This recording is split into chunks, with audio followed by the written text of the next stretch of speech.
They stole my trust fund, forged my name, and called it love. I stayed silent until I turned their betrayal into a global movement. This isn't just about money.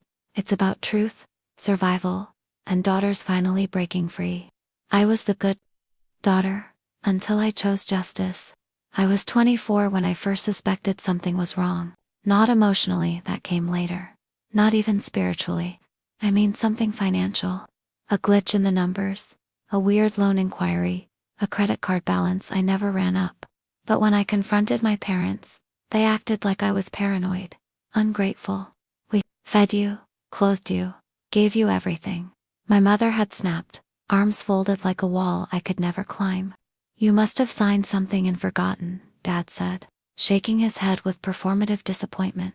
I tried to let it go. I wanted to believe them, because it was easier, because to challenge them meant rewriting every story I'd ever been told about love, loyalty, and family. But truth doesn't stay buried.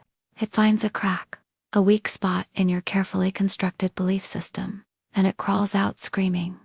That scream came years later, in the form of a letter from a collections agency, addressed to me, demanding repayment of a loan I never took. I almost ignored it. It was junk mail. But something made me pause. I opened it. The loan had my name, my social. My mother's phone number is listed as a secondary contact. That was the beginning, not of the betrayal of my awareness of it.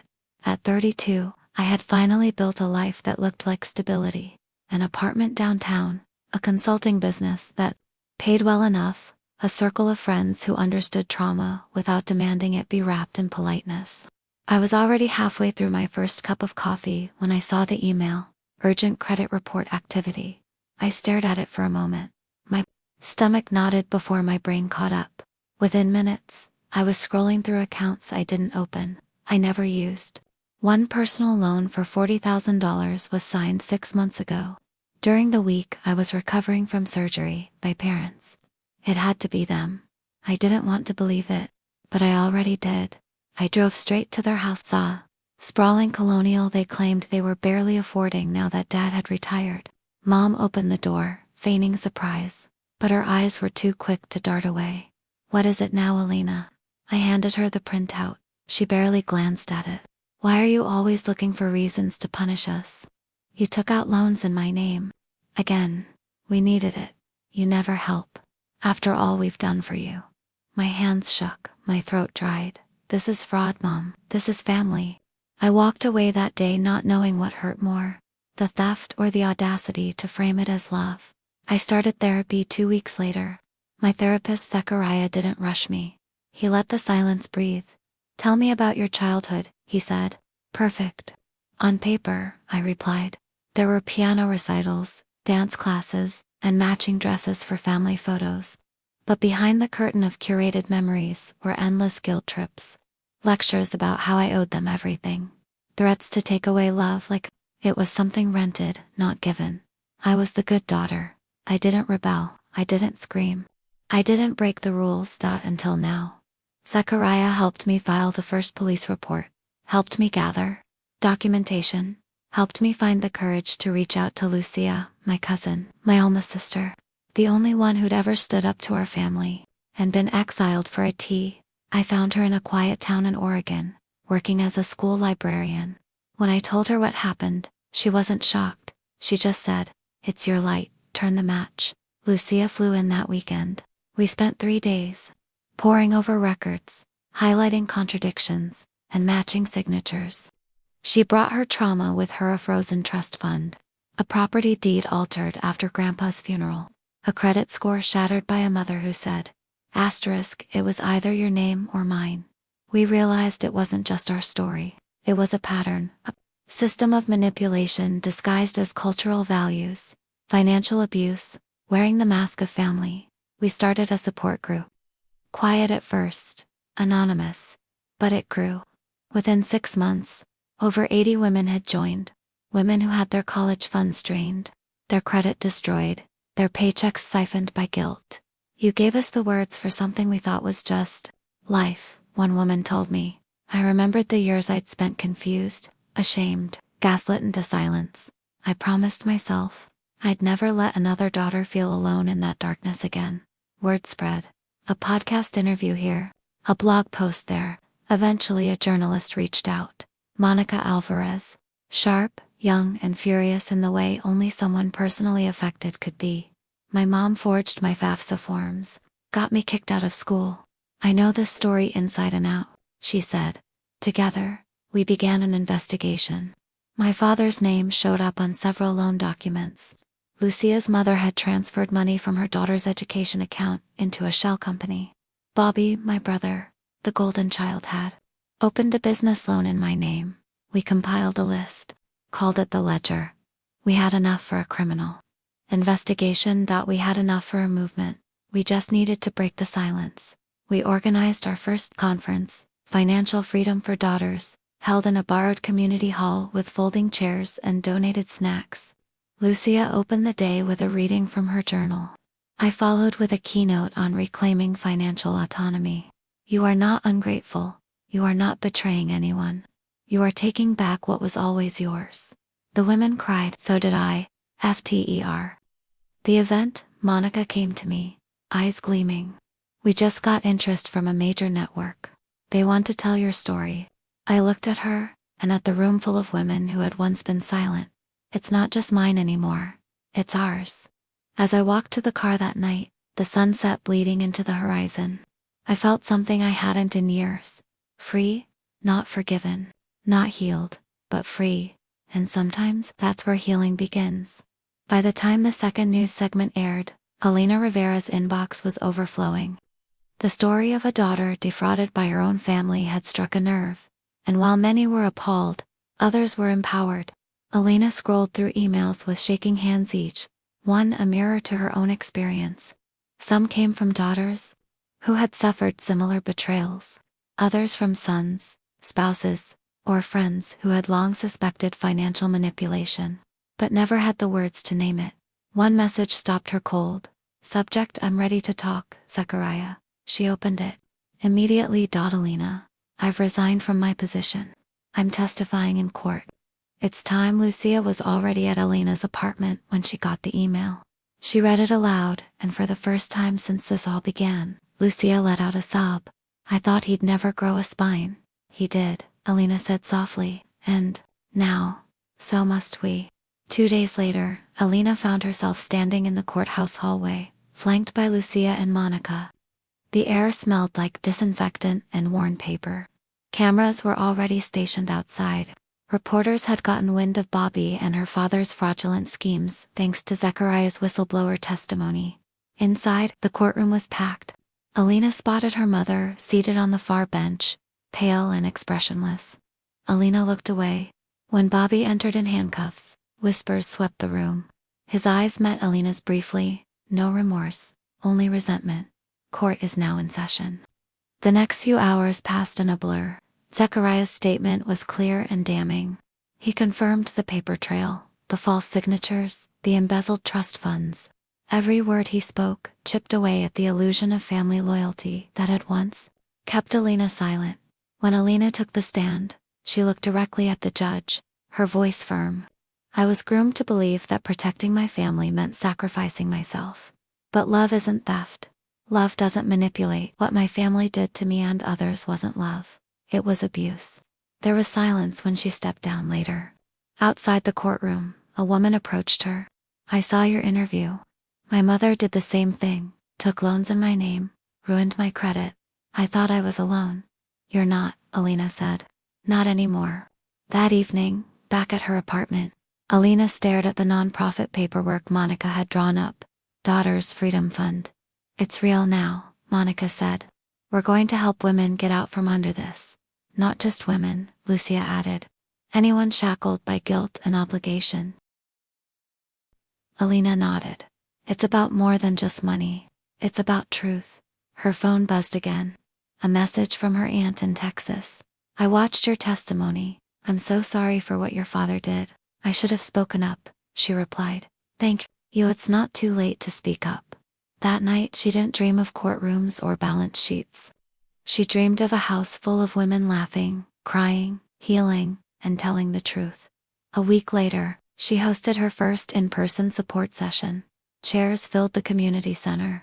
Some women brought notebooks, others tissues. All of them brought secrets. "I'm Alina," she began. "And for most of my life, I thought being a good daughter meant being silent." Nods around the room. One woman whispered, "Amen. We're here to break that silence." Story after story emerged. One woman's husband had forged documents. Another's brother had coerced her into co-signing fraudulent loans. Each revelation shattered the isolation these women carried. Lucia took the stage next, sharing her own story of a trust fund meant for college that disappeared into Bobby's business scams. She didn't cry, she spoke with steel. "We were raised to believe secrets were protection, but secrets are prisons. And today, I'm done serving that sentence." When the meeting ended, a woman approached Alina, eyes rimmed red. "Do you think my mother could ever change?" Alina paused. "Maybe, but your healing can't wait for her transformation. It starts with you." Meanwhile, Monica monitored. The nonprofit's emails requests are flooding in. People want resources, legal help, and financial audits. "We need a team." "Then let's build one," Alina said. Over the next month, they formed partnerships with legal aid clinics, financial literacy coaches, and therapists specializing in generational trauma. Lucia spearheaded the mentorship program, pairing survivors with trained volunteers. One day, an envelope arrived. No return address. Inside was a check, 6 figures. A note. "Use this to help others like Alina. No daughter should feel alone." Lucia blinked. Anonymous donor? Probably someone who sees themselves in the story, Alina said. They used the money to rent permanent office space.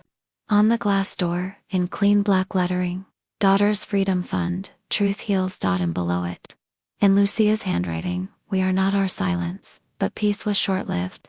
One morning Monica burst into the office. "Alina, you need to see this." She handed her a manila folder. Inside were new documents, more forged accounts, more victims. But not just family, this time business associates, charity donors, even church members. Bobby was running a larger scam than we thought. Elena's breath caught. "How many more?" "At least 24, Monica said. "We need to go public again." That night, Alina sat down at her desk and began drafting a new statement for the press. As she typed, her phone buzzed.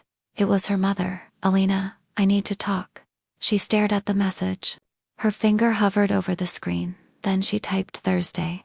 "Come to the next session. Be ready to tell the truth. Because healing doesn't mean forgetting. And forgiveness doesn't mean silence. It means speaking even when your voice shakes. Even when the people you once loved are the ones you must name. It means breaking chains." The courthouse steps were lined with reporters, their cameras flashing like lightning in a storm. I tightened my coat and stepped out of the car, Monica and Lucia flanking me like sentinels. I had dreamed of this moment, not out of vengeance, but out of necessity. The truth was finally stepping into the light. Behind us, Bobby was escorted, in handcuffs, face expressionless, though a flicker of panic danced behind his eyes. Mom wasn't there. Dad hadn't shown his face publicly in weeks. Monica glanced at me. "Are you ready to speak after the hearing?" I nodded. This isn't just our story anymore. It belongs to every daughter who's ever been told her silence is love. Inside the courtroom, the air was thick with tension. When Bobby took the stand, he looked smaller than I remembered, not physically, but morally diminished. Years of control and manipulation unraveling under oath. He tried to spin his tale, but the prosecutor had evidence: forged documents, fake signatures, and financial records from Zechariah's audit. Everything. Then came Nick, my former coworker, my brother's longtime friend, and the surprise witness. He testified about the hidden accounts, about how Bobby bragged that I'd never figure it out, how he mocked me for being too dutiful to ever question family. Lucia clenched her jaw beside me. Monica held my hand tightly. When the verdict was read, guilty on multiple counts of fraud, I didn't feel triumphant, I felt release. The weight of years lifting. Afterward, as we exited the courthouse plaza, a crowd had gathered. Support group members, activists, and strangers who'd read our story online. I stepped to the mic. "My name is Elena, And for too long I thought loyalty meant silence. That love meant letting yourself be used. That being a good daughter meant sacrificing your voice. But today, we break that cycle. Applause rippled through the crowd. Tears glistened in the eyes. The daughters were watching. That evening, back in our shared office space, Lucia sat cross-legged on the floor, papers spread around her. "You're not gonna believe this," she said, holding up a printed email on another woman. Another message. "I saw your story at Red. I thought I was crazy. I thought I was alone. I thought my mother loved me." This one came from Ohio. Earlier we'd received one from New Mexico. Then a flood from Canada, from South Africa, from the UK. "I had no idea," Lucia whispered, "that it was global. No, that this many daughters have been raised to believe debt is their birthright." I looked around the room, corkboards filled with case notes, witness statements, spreadsheets from Zechariah, and impact testimonials from women who attended our first few webinars. "Maybe it's time," I said, "to take this movement national." Monica perked up from her desk. "Funny you should say that." She turned her laptop around. An email from a major media outlet. Headline: Financial Abuse Within Families. The Silent Epidemic. They wanted an exclusive.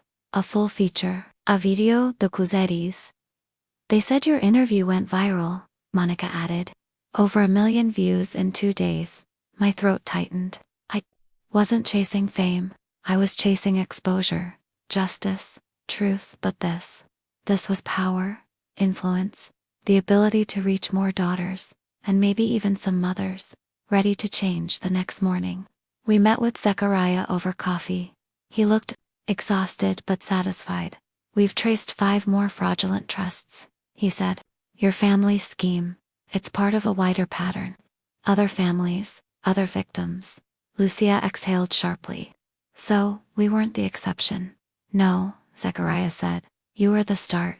That afternoon, we launched phase 2 of the Daughters Freedom Fund, legal aid partnerships, counselors, credit repair volunteers, survivor training for women stepping into financial independence for the first time. And that night, as I reviewed another wave of emails from survivors, one name stopped me: cold.mom. Subject line: "Please read."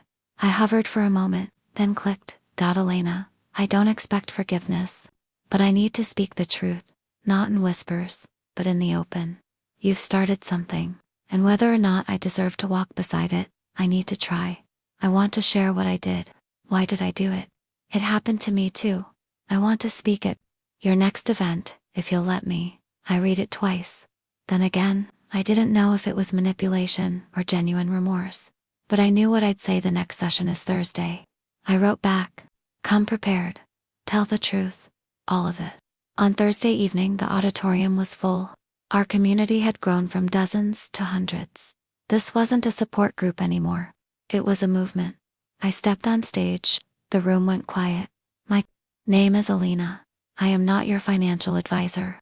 I am not your therapist. I am a daughter who found her voice. And tonight, I'm honored to introduce someone who silenced hers for far too long. My mother." There was a murmur in the crowd.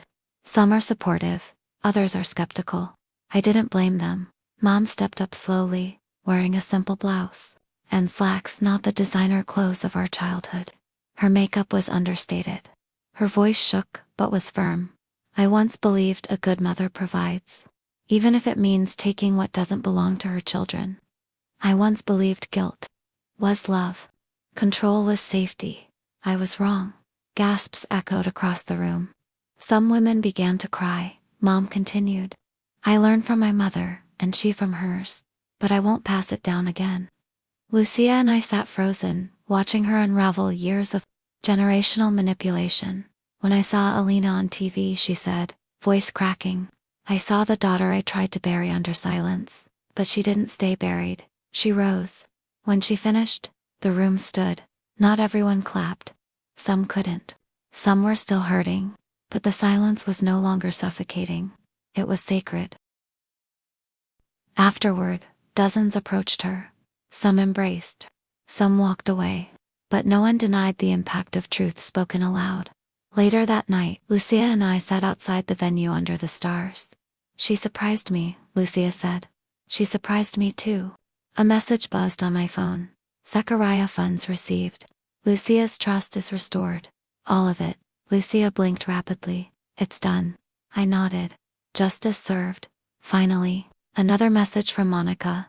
Nonprofit status confirmed. Daughters, Freedom Fund is officially registered. Lucia grinned. So this is real now. This was always real. She bumped her shoulder into mine. You know what Bobby once said? Family is everything until success makes you forget where you came from. I smile. He was wrong. What is it then? Success didn't make me forget. It made me remember. Who am I? What I survived. And who will never be again. Across the city skyline, lights twinkled like embers of possibility. Truth had been spoken, chains had been broken, and in the hearts of daughters everywhere, freedom was finally taking root. 1 year later, the Daughters Freedom Fund headquarters buzzed with energy, purpose, and life. What had started as a cramped office with 3 desks and a bulletin board was now a vibrant, sun-filled co-working space with legal pods, trauma counselors, financial coaches, and dozens of volunteers, many of them survivors who had once sat in the front row of our earliest seminars, trembling and uncertain. Now they were leaders. Lucia stood in the conference room, conducting training for our new regional directors, 10 cities, 3 countries. Monica passed out press passes. For the annual conference, it was no longer just a dream. We were international. I stepped into my office, paused at the framed photo on my desk, not of my family, but of that very first session. The one where I told the truth publicly for the first time. Hundreds of women, eyes wet, hearts cracked, open, holding space for one another. That was the day I stopped being a good daughter today. I was something else entirely. A knock on the door pulled me out of my thoughts. It was Zechariah, older now, more relaxed than I'd ever seen him. Got a minute, always? I smiled. What's the news? He handed me a thick folder. We just hit 100 settlements. That's 100 trust funds restored. 100 women who got their lives back. 100 families that didn't get away with it. I ran my hand over the cover. You ever think we'd make it here? Zechariah shook his head. Honestly, I didn't think you'd survive the first 3 months. But then I saw the way you stood in that courtroom, and I knew you weren't just surviving, you were building something. Lucia entered just as he left. They're ready downstairs. The final keynote is yours. We took the elevator together, standing side by side. 2 sisters who had once been enemies in a house built on silence. Now warriors for women built on truth. Outside the ballroom, we peeked through the glass doors. Thousands of women waited. Some had flown in from Kenya, Argentina, and Iceland. Some had just come from across the street. But all were daughters. All had stories. All were ready. Do you ever feel scared? Lucia asked softly. That it's too much. Every day, I replied. But fear never stopped them from taking from us. So fear won't stop us from building something better.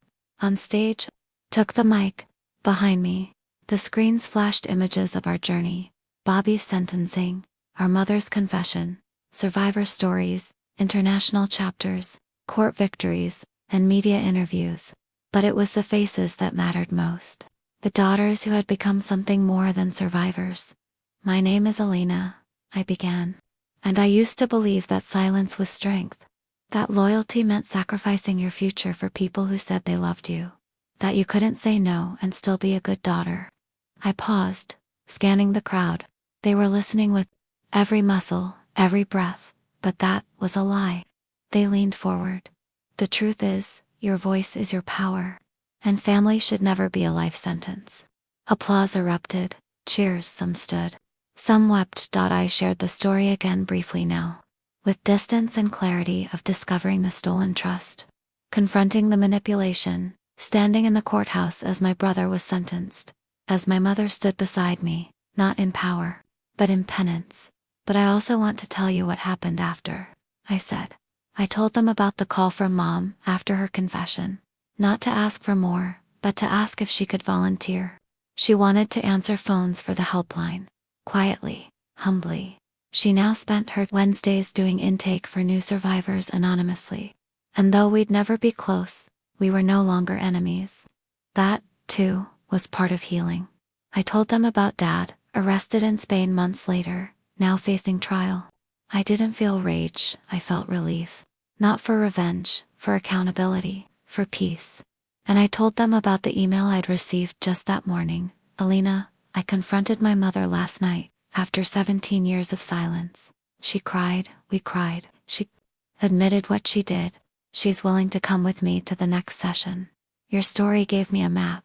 Thank you for lighting the way. DCI closed my keynote like this. We aren't just healing ourselves. We are healing generations. What our mothers couldn't say, we speak now. What they couldn't undo, we reclaim. We are not disloyal, we are not broken. We are daughters of truth, and today, we are free. The audience rose in waves, a standing ovation that shook the floor. After the conference, I stood near the exit as women passed, hugging, thanking, sharing fragments of stories. Lucia joined me with Monica at her side. Did you see the numbers? Monica said, eyes wide. 3 million live viewers. It's being picked up in schools now. There's talk of adding financial abuse to curriculum standards. Lucia laughed. We're about to be in textbooks. Monica raised an eyebrow. Why not? You're the reason they're rewriting them. That night, after everyone had left, I returned to the stage one last time. The lights dim, the room is quiet. I stood where I'd spoken, looking out into empty chairs that had once held women shedding shame like old skin. Lucia walked up beside me, holding a small box. What's that? She opened it. Inside, a simple necklace, a small silver charm, shaped like a flame. It's the logo now, she said. The new branding. A flame because truth burns, but also lights the way. She fastened it around my neck. You started the fire, she said. Now it belongs to all of us.